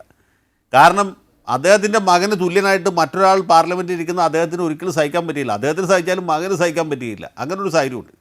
ശ്രീ PJ ജോസഫിൻ്റെ ആശങ്ക ശ്രീ ആന്റണി രാജു പറഞ്ഞതിനാണ്. പക്ഷേ അദ്ദേഹത്തിന് പാർട്ടി പിളർത്താനുള്ള ശക്തി ഇന്നിപ്പോൾ കേരള കോൺഗ്രസിനുണ്ടോ? PJ ജോസഫിൻ്റെ കൂടെ ഉണ്ടായിരുന്ന ആളുകൾ, എനിക്ക് വ്യക്തിപരമായിട്ട് വളരെ അടുപ്പവും സ്നേഹവും ബഹുമാനമുള്ള ഒരാളാണ് ശ്രീ PJ ജോസഫ്. അദ്ദേഹത്തിൻ്റെ ഈ ദുർഗതിയിൽ എനിക്ക് വലിയ സങ്കടവുമുണ്ട്. അദ്ദേഹത്തിൻ്റെ കൂടെ ഉണ്ടായിരുന്ന പ്രവർത്തകർ ഏതാണ്ട് 98% ആന്റണി രാജുവിൻ്റെ ഫ്രാൻസിസ് ജോർജിൻ്റെ കൂടെ പോയി കഴിഞ്ഞു. പിന്നെ PJ ജോസഫ് ആ തൊടുപുഴയിലെ ഒരു ബലം കൊണ്ട് അവിടെ തുടരുന്നു എന്ന് മാത്രമേ ഉള്ളൂ. അല്ലാതെ അദ്ദേഹത്തിന് ആ പാർട്ടിക്കകത്ത് യാതൊരു വോയിസുമില്ല. അവിടെ ശ്രീ KM മാണിയുടെയും ജോസ് കെ മാണിയുടെയും മറ്റ് വൈതാളികന്മാരുടെയും ഒരു തേർവാഴ്ചയാണ് നടന്നുകൊണ്ടിരിക്കുന്നത്. അവിടെ അദ്ദേഹത്തിന് യാതൊരു വോയിസുമില്ല. അദ്ദേഹം ഇപ്പം ഇങ്ങനെ ഒരു പ്രസ്താവന പുറപ്പെടുവിച്ചതുകൊണ്ട് PJ ജോസഫ് ഇപ്പോഴും എലൈവാണ്. അദ്ദേഹം ഇപ്പോഴും അഭിപ്രായമൊക്കെ പറയാൻ പറ്റിയ അവസ്ഥയിലാണെന്ന് നമുക്ക് മനസ്സിലായി എന്ന് മാത്രമേ ഉള്ളൂ. അദ്ദേഹത്തിന് പാർട്ടി പുലർത്തി അതിൻ്റെ അകത്ത് തന്നെ നിൽക്കാനോ ഇനി ഇവരുടെ കൂടെ ചേരാനോ ഉള്ള ശക്തിയുണ്ടെന്ന് എനിക്ക് തോന്നുന്നില്ല. അദ്ദേഹത്തിന് ചെയ്യാവുന്ന ഒരു കാര്യം എന്ന് പറഞ്ഞത് ഇന്നത്തെ നിലയ്ക്ക് ഇനി ഇപ്പോൾ KM മാണിയുടെ ഈ ആട്ടും തുപ്പും സഹിച്ച്, മാണിയുടെ മകൻ്റെ സഹിച്ച് അവിടെ തുടരുന്നേക്കാൾ ഭേദം ഇവരുടെ കൂടെ കൂടുക എന്നുള്ളതാണ് അദ്ദേഹത്തിന് ഇപ്പോൾ ചെയ്യാവുന്നൊരു കാര്യം. അദ്ദേഹം ചെയ്യുമെന്ന് എനിക്കറിയില്ല. അദ്ദേഹത്തിൻ്റെ സമീപകാലത്തുള്ള പ്രവൃത്തികൾ വെച്ച് നോക്കുമ്പോൾ അദ്ദേഹം മാണി ഗ്രൂപ്പിൽ തന്നെ തുടരാനാണ് സാധ്യത എന്ന് എനിക്ക് തോന്നുന്നു. അല്ലെങ്കിൽ അദ്ദേഹം ഈ തെരഞ്ഞെടുപ്പിന് മുമ്പായിട്ട് ഫ്രാൻസിസ് ജോർജിൻ്റെ ആന്റണി രാജുവിൻ്റെയൊക്കെ കൂടെ ജനാധിപത്യ കേരള കോൺഗ്രസിലേക്ക് പോകേണ്ടായിരുന്നു. ഞാൻ ശ്രീ ജോസഫിനോടുള്ള ആദരവുകൾ ഇപ്പോഴും വച്ച് പുലർത്തുന്ന ഒരാളാണ്. അത് വ്യക്തിപരമായിട്ട് നിഷ്കളങ്കനായ ഒരു മനുഷ്യനാണ്. രാഷ്ട്രീയത്തിൽ നിന്ന് പറയത്തക്ക പണമൊന്നും സമ്പാദിക്കാത്ത ഒരു മനുഷ്യൻ കൂടിയാണ്. നമുക്ക് ആ രീതിയിൽ അതേ വ്യക്തി ജീവിതത്തിൽ പരിശുദ്ധി കാത്തു സൂക്ഷിക്കുന്ന ഒരാളെന്നുള്ള ഒരു ബഹുമാനം എനിക്ക് അദ്ദേഹത്തോടുണ്ട്. പക്ഷേ രാഷ്ട്രീയമായിട്ട് അദ്ദേഹം വളരെയധികം ബാങ്ക്രപ്റ്റ് ആയിരിക്കുന്നു എന്നുള്ള ഒരു യാഥാർത്ഥ്യമാണ്. ശ്രീ ജയശങ്കർ, അതാണ് ഞാൻ ചോദിച്ചത്. ഒന്ന്, താങ്കൾ സൂചിപ്പിച്ചതുപോലെ കോട്ടയം സീറ്റിനപ്പുറത്തേക്ക് ഒരു സീറ്റ് കേരള കോൺഗ്രസ് വാങ്ങിക്കാനുള്ള സാധ്യതയില്ല. കോട്ടയം വാങ്ങിച്ചാൽ തന്നെ അവിടെ KM മാണിക്ക് ഇഷ്ടക്കാരനായ പഴയ മാണി ഗ്രൂപ്പിലെ ആരെങ്കിലും സ്ഥാനാർത്ഥിയായി വരാൻ തന്നെയാണ് സാധ്യത. ആ രീതിയിൽ ജോസഫ് അവഗണിക്കപ്പെടും. മാത്രമല്ല, പാർട്ടി ചെയർമാൻ സ്ഥാനത്തേക്ക് ജോസ് കെ മാണി വരും എന്നുള്ള ഇതിൻ്റെ സൂചന കൂടിയായി ഇപ്പോഴത്തെ ഈ യാത്രയെ വായിക്കുന്നവരുണ്ട്. ആന്റണി രാജു സൂചിപ്പിച്ചതുപോലെ പാർട്ടിയിലും പാർലമെൻ്ററി പാർട്ടിയിലും തൻ്റെ ഭാഗത്തുള്ളവർക്ക് കാര്യമായ പരിഗണന കിട്ടിയില്ലെങ്കിൽ പിന്നെ ഇനിയും അവിടെ തുടരാൻ എന്ത് സാഹചര്യമാണ് ജോസഫിനെ നിർബന്ധിക്കുന്നത്? ജോസഫിനെ നമ്മളുള്ള രാഷ്ട്രീയമായിട്ടുള്ള അദ്ദേഹത്തിൻ്റെ വിലപേശൽ ശക്തി നഷ്ടപ്പെട്ടു. വിലപേശൽ ശക്തി നഷ്ടപ്പെട്ടതെന്ന് വെച്ചാൽ ആന്റണി രാജുവും മറ്റുമൊക്കെ നേരത്തെ തന്നെ അവിടെ നിന്ന് പോന്നു. അവരായിരുന്നല്ലോ അദ്ദേഹത്തിൻ്റെ ബലം. ഇദ്ദേഹത്തിൻ്റെ പ്രധാന സജീവന്മാരായിരുന്നു ആന്റണി രാജു, അതുപോലെ ഫ്രാൻസിസ് ജോർജ് മുതലായ ആളുകൾ. അവരൊക്കെ ആ പാർട്ടിയിൽ നിന്ന് പോന്നു. അവരാരും ഇപ്പോൾ ആ പാർട്ടിയിലില്ല. അവർ പുറത്ത് നിൽക്കുന്നു. അവർ ഇടതുമുന്നണിയുടെ ഘടകകക്ഷിയായി മാറിയിരിക്കുന്നു. ഇങ്ങനൊരു സാഹചര്യത്തിൽ ഇനി അദ്ദേഹത്തിന് എന്ത് ശക്തിയുള്ളത്? അദ്ദേഹം തൊടുപുഴയിലെ ഒരു ഭൂവുടമയാണ്, ജനങ്ങൾക്ക് പ്രിയങ്കരനായ ഒരു വ്യക്തിയാണെന്നുള്ളതിന് അപ്പുറം കേരള കോൺഗ്രസ് പാർട്ടിക്കകത്ത് ശ്രീ പി ജോസഫിന് എന്ത് പ്രസക്തിയാണുള്ളത്? കേരള കോൺഗ്രസ് പാർട്ടിയിലല്ല, കേരള കോൺഗ്രസ് മാണി ഗ്രൂപ്പ് എന്ന് പറയുന്നത് കെ എം മാണിയുടെയും മകൻ്റെയും ഒരു പ്രൈവറ്റ് ലിമിറ്റഡ് കമ്പനിയായിട്ട് മാറിയിരിക്കുന്നു, അല്ലെങ്കിൽ അവരൊരു കുടുംബ ബിസിനസ്സായിട്ട് മാറിയിരിക്കുന്നു. CF തോമസിനെ പോലുള്ള ആളുകളൊക്കെ അവിടെ ആ പാർട്ടിയിൽ ഉണ്ട് എന്ന് മാത്രമേ ഉള്ളൂ. അവർക്കൊന്നും പ്രത്യേകിച്ച് യാതൊരു പ്രസക്തിയും ആ പാർട്ടിയിലില്ല. അവിടെ കെ എം മാണിയും മകനും തീരുമാനിക്കുന്ന രീതിയിൽ കാര്യങ്ങൾ നടക്കുന്നു. അതൊരു കുടുംബ ബിസിനസ്സായിട്ട് മുന്നോട്ട് പോകുന്നു. ശരി, അവിടെ പി ജെ ജോസഫ് ഒരു നോക്കുകൂത്തിയ പോലെ അതിനകത്ത് നിൽക്കുകയാണ്. എനിക്ക് വളരെ ദുഃഖമുണ്ട്, ഞാൻ ആദ്യമേ പറഞ്ഞല്ലോ ഇപ്പോഴത്തെ അവസ്ഥ. തിരിച്ചെത്താം. ശ്രീ ആന്റണി രാജു, ഈ ഒരു സാഹചര്യം ജോസഫിന് ഒരു തരത്തിലും കേരള കോൺഗ്രസ് എമ്മിൽ മാണിയോടൊപ്പം തുടർന്നു പോകാൻ സാധിക്കാത്തൊരു സാഹചര്യം വന്നാൽ അതിൻ്റെ ആത്യന്തിക ഗുണഭോക്താക്കൾ നിങ്ങൾ, അതായത് ജനാധിപത്യ കേരള കോൺഗ്രസ് ആകും എന്ന് വലിയ ആത്മവിശ്വാസം ചിലപ്പോൾ നിങ്ങളുടെ വാക്കുകളിലുണ്ട്. അത്തരത്തിലുള്ള ധാരണകൾ, ചർച്ചകൾ നടക്കുന്നുണ്ടോ? അല്ല, ഇത്തരം ഒരു ചർച്ച കേരളത്തിൽ ഉണ്ടായത് തന്നെ ഞങ്ങളാരും പടച്ചുവിട്ട വാർത്ത കൊണ്ടല്ല. പി ജെ ജോസഫ് സാർ തന്നെ കഴിഞ്ഞയാഴ്ച പരസ്യമായി ഈ കേരള യാത്രയെക്കുറിച്ച്, ജോസ് കെ മാണിയുടെ കേരള യാത്രയെക്കുറിച്ച് എതിരായിട്ടൊരു പ്രസ്താവന നടത്തി. അദ്ദേഹം പറഞ്ഞത് കേരള കോൺഗ്രസ് പാർട്ടിയിൽ മതിയായ ചർച്ച കൂടാതെയാണ് ജോസ് കെ മാണിയുടെ യാത്ര നടത്തുന്നതെന്ന് അദ്ദേഹം പറഞ്ഞു. അതുകൊണ്ടാണ് ഈ യാത്ര പരാജയപ്പെട്ടതെന്നും പാർട്ടിയിൽ നിന്നും അതിന് പിന്തുണ ലഭിക്കാത്തതെന്ന് അദ്ദേഹം പറഞ്ഞു. അദ്ദേഹം ഒന്നുകൂടെ പറഞ്ഞു, പാർട്ടിയിൽ ജോസഫ് വിഭാഗവും മാണിയുമായിട്ട് ലയിച്ചതുകൊണ്ട് ജോസഫ് വിഭാഗത്തിന് ഒരു ഗുണവും ഉണ്ടായില്ല. ഇത്രയും കാര്യം പി ജെ ജോസഫ് സാറിനെ പോലുള്ള ഒരാൾ, ബഹുമാനായ അഡ്വക്കേറ്റ് ജയശങ്കറിന് പി ജോസഫ് സാറിനെ കുറിച്ച് നന്നായിട്ട് അറിയാമല്ലോ. അദ്ദേഹം ഇത്രയും കാര്യങ്ങൾ പുറത്തു പറയണമെങ്കിൽ അദ്ദേഹത്തിൻ്റെ ഒരു തീരുമാനമെടുക്കാതെ അദ്ദേഹം പറയില്ല. എന്ന് മാത്രമല്ല, അദ്ദേഹം ഒരു തീരുമാനമെടുത്ത് പറഞ്ഞാൽ ഒരു ഇഞ്ച് അദ്ദേഹം പുറകോട്ട് വെക്കുന്ന ഒരാളുമല്ല. അദ്ദേഹത്തെ സംബന്ധിച്ചിടത്തോളം ഇന്നത്തെ അദ്ദേഹത്തിന് ആ പാർട്ടിയിൽ അദ്ദേഹം തുടരുന്നത് അദ്ദേഹത്തിന് തന്നെ അപമാനകരമായിരിക്കുമെന്നും അദ്ദേഹത്തോടൊപ്പം കൂടെ അവശേഷിക്കുന്നവരെല്ലാം ഇനിയും അദ്ദേഹത്തോടൊപ്പം നിൽക്കില്ലെന്ന് അദ്ദേഹത്തിന് നല്ല ഉത്തമ വിശ്വാസമുണ്ട്. അതുകൊണ്ട് തന്നെയാണ് അദ്ദേഹം ഇത്തരം ഒരു പ്രസ്താവനകൾ നടത്തി, പരസ്യ പ്രസ്താവനകൾ നടത്താൻ നിർബന്ധിതനായത്. മാത്രമല്ല, ആ ജാഥ നടക്കുന്ന അവസരത്തിൽ തന്നെ അദ്ദേഹം ഇവിടെ കെ എം മാണിയെ വിളിക്കാതെ അദ്ദേഹം മറ്റൊരു ബാനറിൽ അദ്ദേഹം ഒരു കാര്യവുമില്ലാതെ സർവ്വമത പ്രാർത്ഥന യജ്ഞം കെ എം മാണിയുടെ മാനസാന്തരത്തിന് വേണ്ടിയാണോ, അദ്ദേഹം തുടങ്ങാൻ പോകുന്ന ദൗത്യത്തിന് ദൈവം അനുഗ്രഹിക്കട്ടെ എന്ന് പ്രാർത്ഥിക്കാൻ വേണ്ടിയാണോ അദ്ദേഹം ഒരു പ്രാർത്ഥന യജ്ഞം നടത്തി? ഇവിടെ അങ്ങ് ചോദിച്ച മറ്റൊരു കാര്യം, ഞങ്ങളുടെ പാർട്ടിയുമായി പി ജെ ജോസഫ് സാറ് എന്തെങ്കിലും ബന്ധപ്പെടാൻ ഉദ്ദേശിക്കുന്നുണ്ടെന്നുള്ളതാണ്. പി ജെ ജോസഫ് സാർ തന്നെ പറഞ്ഞൊരു മറുപടിയുണ്ട് അതിന്. അദ്ദേഹം പറഞ്ഞത് കേരള കോൺഗ്രസ് പാർട്ടിയിൽ പിളർപ്പും യോജിപ്പും ഒരു പുതിയ കാര്യമല്ല, അതൊക്കെ ഇങ്ങനെ നടന്നുകൊണ്ടിരിക്കുന്ന കാര്യങ്ങളാണ്. ജനാധിപത്യ കേരള കോൺഗ്രസ് പാർട്ടിയുമായി യോജിക്കുന്നതിന് ഞങ്ങൾക്ക് ഒരു തടസ്സവുമില്ല എന്ന് പറഞ്ഞത് പി ജെ ജോസഫ് സാറിൻ്റെ മെനിഞ്ഞാന്നത്തെ പത്രക്കാരോട് സംസാരിച്ചപ്പോൾ അദ്ദേഹം തന്നെ പറഞ്ഞ കാര്യമാണ്. അപ്പോൾ ഇതൊക്കെ അദ്ദേഹം തന്നെ തീരുമാനിക്കേണ്ട കാര്യമാണ്. ഞങ്ങളെ സംബന്ധിച്ചിടത്തോളം അദ്ദേഹം ഞങ്ങൾക്ക് നല്ല സുഹൃത്താണ്, ഞങ്ങളുടെ നേതാവ് തന്നെയാണ്. അദ്ദേഹത്തിൻ്റെ വലിയ കസേര എന്നും ഞങ്ങളുടെ പാർട്ടിയിൽ എന്നും ഒഴിഞ്ഞു തന്നെ കിടക്കും. അദ്ദേഹത്തെ സ്വീകരിക്കുന്നതിന് ഞങ്ങൾക്കൊരു തടസ്സവുമില്ല. പക്ഷേ അദ്ദേഹത്തെ ഇങ്ങനെ അപമാനിക്കുന്നത് കാണുമ്പോൾ പഴയ സുഹൃത്തുക്കളെന്ന് പറയുന്നത് ഞങ്ങൾക്ക് സഹിക്കാൻ കഴിയുന്നില്ല. അദ്ദേഹം ഇങ്ങനെ അപമാനം സഹിച്ച്, ഇങ്ങനെ ബുദ്ധിമുട്ടി, കഷ്ടപ്പെട്ട്, വേദനിച്ച്, ഇങ്ങനെ പീഡന ഏറ്റുവാങ്ങി അതിനകത്ത് നിൽക്കേണ്ട കാര്യമുണ്ടോ ഇല്ലയോ എന്ന് അദ്ദേഹം തന്നെ തീരുമാനിക്കണം. ഇതാണ് പ്രശ്നം. പി ജെ ജോസഫ് എന്തായാലും ഒരു തുറന്ന യുദ്ധത്തിലേക്ക് പോകുന്നുവെന്ന് തന്നെയാണ് മനസ്സിലാക്കുന്നത്. പി ജെ ജോസഫിന് അർഹിച്ചൊരു അംഗീകാരം കേരള കോൺഗ്രസിൽ കിട്ടിയില്ല എന്ന് അദ്ദേഹം തന്നെ പരിതപിക്കുന്നുണ്ട്. മാത്രമല്ല, കോട്ടയം സീറ്റിനപ്പുറത്തേക്ക് കേരള കോൺഗ്രസിന് ലഭിച്ചില്ലെങ്കിൽ ഒരു പിളർപ്പായിരിക്കും ഫലമെന്ന് പലരും പ്രതീക്ഷിക്കുന്നുണ്ട്, ആന്റണി രാജു ഉൾപ്പെടെ. അങ്ങനെ ജനാധിപത്യ കേരള കോൺഗ്രസ് പി ജെ ജോസഫിനുള്ള കസേര അവിടെ ഒടിച്ചിട്ടിരിക്കുന്ന സാഹചര്യത്തിൽ ആ കസേരയിലേക്ക് അദ്ദേഹം പോകാതിരിക്കാൻ ഒരു സീറ്റ് കൂടി കൊടുത്തേക്കാം എന്ന് കോൺഗ്രസ് വിശാല മനസ്കത കാണിക്കേണ്ട സാഹചര്യമുണ്ടോ ഇപ്പോൾ?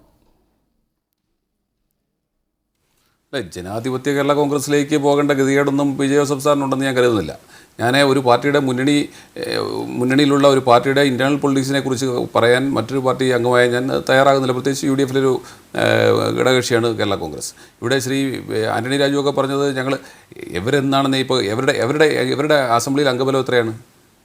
ജനാധിപത്യ കേരള കോൺഗ്രസ് പടലോടെ പി ജെ ജോസഫ് ഭാഗത്തെ മറിച്ചുകൊണ്ടാ പോയെന്നൊക്കെ പറഞ്ഞപ്പോൾ അവരുടെ അസംബ്ലിയിൽ അംഗബലം എത്രയാണ്? ഒന്നുമില്ലേയും പി ജെ ജോസഫ് സാർ ഇപ്പോഴും MLA ആണല്ലോ, മാണി സാർ ഇപ്പോഴും MLA ആണല്ലോ, അദ്ദേഹത്തിൻ്റെ മകൻ ജോസ് കെ മാണി MP ആണല്ലോ, നിരവധി MLA-മാർ അവർക്കുണ്ടല്ലോ. അതൊക്കെ നിലനിൽക്കുമ്പോൾ തന്നെ ഇപ്പോൾ ഒരു ഘടകകക്ഷിയാകാൻ കഴിഞ്ഞു.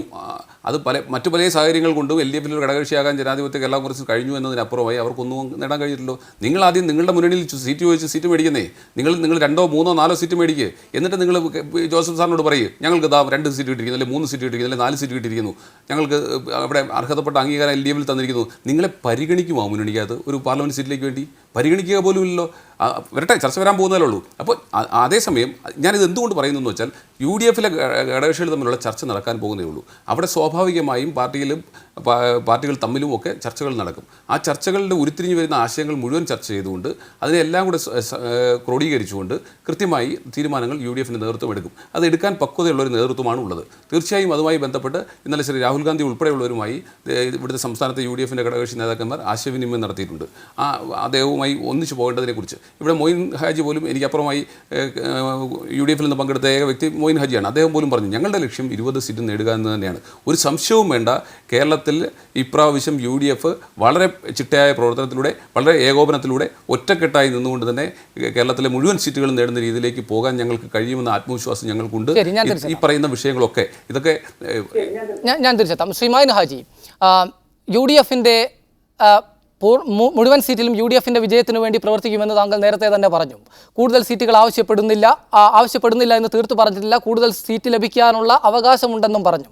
സ്വാഭാവികമായും വരുന്നൊരു ചോദ്യം, കഴിഞ്ഞ തവണ ജനതാദൾ മത്സരിച്ച പാലക്കാട് സീറ്റ് ഇത്തവണ മുസ്ലിം ലീഗ് ആവശ്യപ്പെടണമെന്ന് പാലക്കാട് ജില്ലാ മുസ്ലിം ലീഗിൻ്റെ നേതാക്കൾ തന്നെ പരസ്യമായി പറഞ്ഞ കാര്യമാണ്. അത്തരത്തിലുള്ള ഒരു ആലോചന മുസ്ലിം ലീഗിൽ ഉണ്ടോ ഇപ്പോൾ? ഒരു കാര്യം ഞാൻ അതിന് മുമ്പ് താങ്കൾ ചോദിച്ച ചോദ്യത്തിന് മറുപടി പറഞ്ഞതിന് മുമ്പ് ഞാനൊരു കാര്യം പറയട്ടെ. നേരത്തെ ഞാൻ സംസാരിച്ച് കഴിഞ്ഞ് ബഹുമാനപ്പെട്ട ജയശങ്കർ അവരോട് ചോദ്യം ചോദിച്ചപ്പോൾ താങ്കൾ പറയുകയുണ്ടായി മുസ്ലിം ലീഗ് മൂന്നാമതൊരു സീറ്റ് ചോദിക്കാൻ തീരുമാനിച്ചിട്ടില്ല. ഞാൻ അങ്ങനെ പറഞ്ഞിട്ടില്ല. ഞാൻ പറഞ്ഞ മുസ്ലിം ലീഗ് എന്ത് നിലപാടെടുക്കണം എന്നുള്ളതിനെ സംബന്ധിച്ച് മുസ്ലിം ലീഗിന് തീരുമാനമുണ്ട്. അത് മുസ്ലിം ലീഗ് പറയേണ്ടടുത്താ പറയാ, മുന്നണിയിലാണ് പറയാ. അതാണ് ഞാൻ നേരത്തെ പറഞ്ഞത്. അത് പത്രക്കാരുമായി പങ്കുവെക്കേണ്ട സമയം വരുമ്പോൾ പത്രക്കാരുമായിട്ട് പങ്കുവെക്കും. അതല്ലാതെ ഈ ചർച്ചകളിലൂടെ അല്ലെങ്കിൽ സീറ്റ് ചോദിക്കുകയോ പിന്നെ മറ്റു തരം പൊതു ചർച്ചയുടെ അടിസ്ഥാനത്തിൽ തീരുമാനം എടുക്കുകയോ ചെയ്യുന്ന ഒരു പാർട്ടിയല്ല മുസ്ലിം ലീഗ്. ആ അർത്ഥത്തിലാണ് ഞാൻ പറഞ്ഞത്.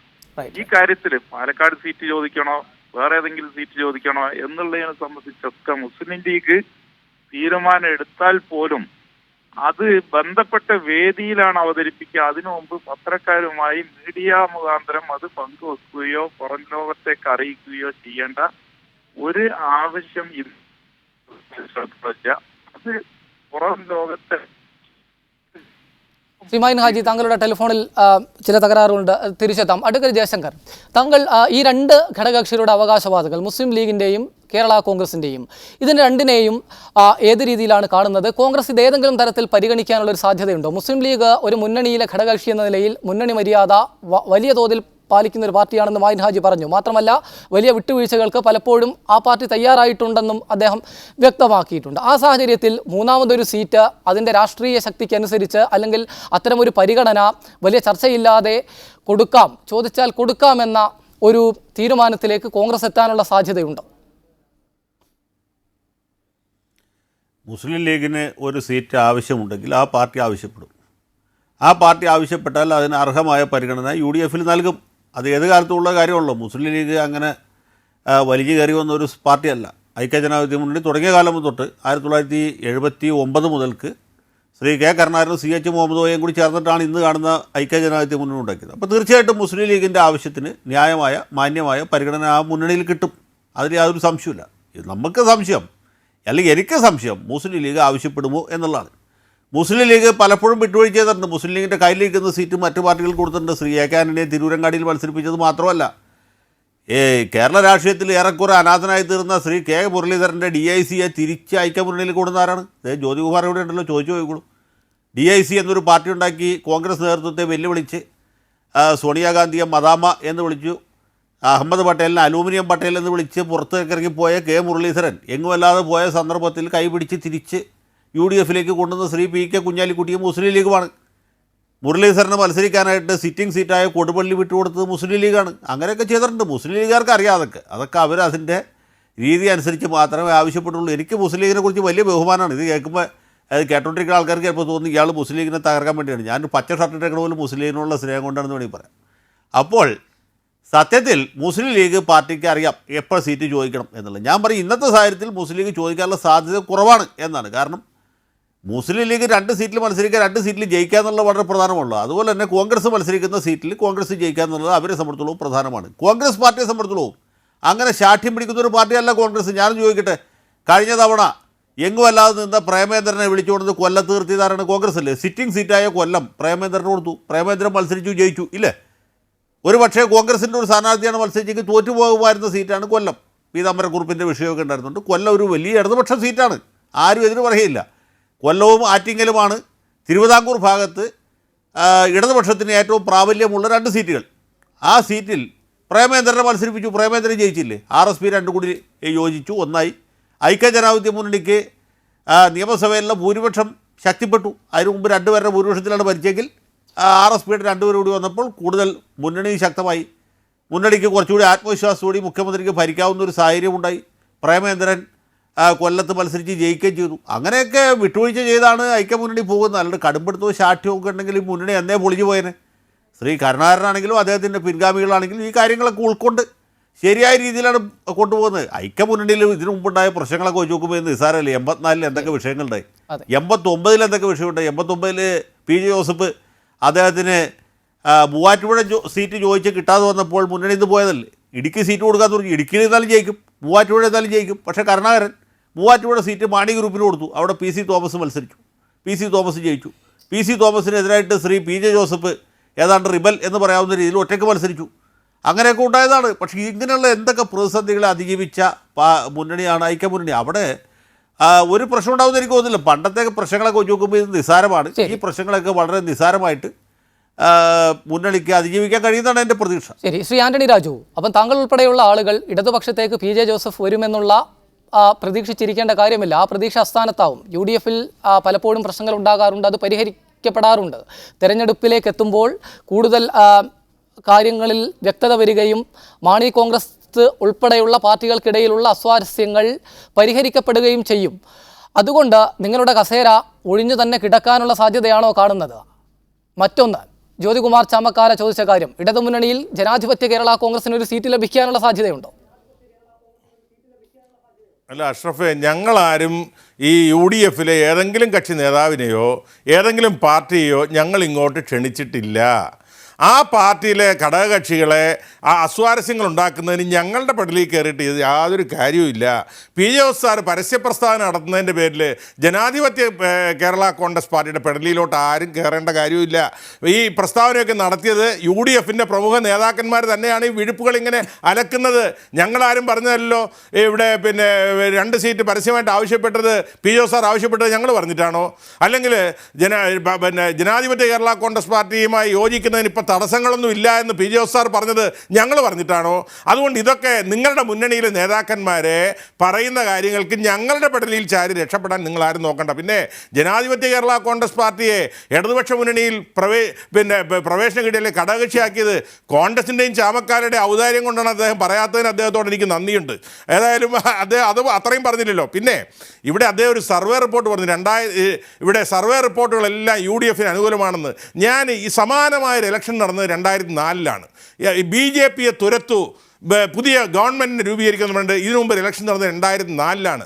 ഈ BJPക്കെതിരായി ഒരു പൊതുമുദ്രാവാക്യവുമായി പിന്നീട് തെരഞ്ഞെടുപ്പ് നടക്കുന്നത് 2019-ലാണ്. അന്ന് BJPക്കെതിരെ മുദ്രാവാക്യം ഉയർത്തി രംഗത്ത് വന്നപ്പോൾ 2004-ലെ എല്ലാ സർവേ ഫലങ്ങളും പറഞ്ഞു അന്ന് 16 സീറ്റ് UDFന്, 4 സീറ്റ് LDFന്.